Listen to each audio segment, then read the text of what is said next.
ఈరోజు ఆయకట్టుగా తగ్గిపోయింది. ఉన్న నీళ్ళన్నీ కూడా డ్రింకింగ్ వాటర్ పర్పస్ యూటిలైజ్ చేసుకున్న ఉద్దేశంతో ఈరోజు మందాడి చెరువు ట్యాంక్ని ఒక ట్యాంక్ బండ్గా మార్చి దానిపైన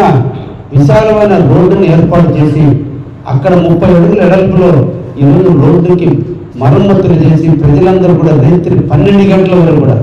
వ్యాపారస్తులందరూ కూడా షాపులు ముగించుకొని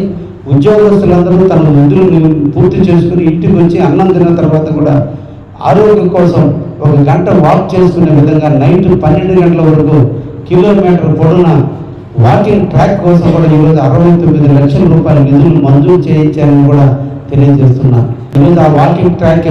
దానికి సంబంధించిన లైట్లు, దానికి సంబంధించిన కుర్చీలు అన్నీ కూడా ఏర్పాటు చేసి అక్కడ రోడ్డుకి తూర్పు వైపున గ్రీనరీ అంతా కూడా ఏర్పాటు చేసి కావలలో ఒక ఈట్ స్ట్రీట్ తినాలనుకున్నటువంటి వాళ్ళందరూ కూడా వచ్చి సాయంత్రం 6 గంటల నుంచి 12 గంటల వరకు ఒక ఈట్ స్ట్రీట్ని ఏర్పరచాలి. ప్రజల్లో ఒక ఆనందానికి, ఒక రిక్రియేషన్కి ఒక స్థావరమైనటువంటి ప్రాంతంగా తీర్చాలనే ఉద్దేశంతో ఈ రోజున కట్టకాడి నుంచి రోడ్డుకి మధ్యలో ఉండే ప్రాంతాల్లో కావలి ట్రంక్ రోడ్లో ఉండేటువంటి ఈటింగ్ చేసేటువంటి బళ్ళను అందరికీ కూడా ఇక్కడ ఒక సైట్లు అలాట్ చేసి సాయంత్రం 6 నుంచి నైట్ 12 గంటల దాకా ఇక్కడ ఒక ఈట్ స్ట్రీట్గా అందరూ వచ్చి ఇక్కడే తినిపోయేటట్టుగా కూడా చేసేదానికి కూడా ఈరోజు రూపకల్పన చేశానని కూడా ఈ సందర్భంగా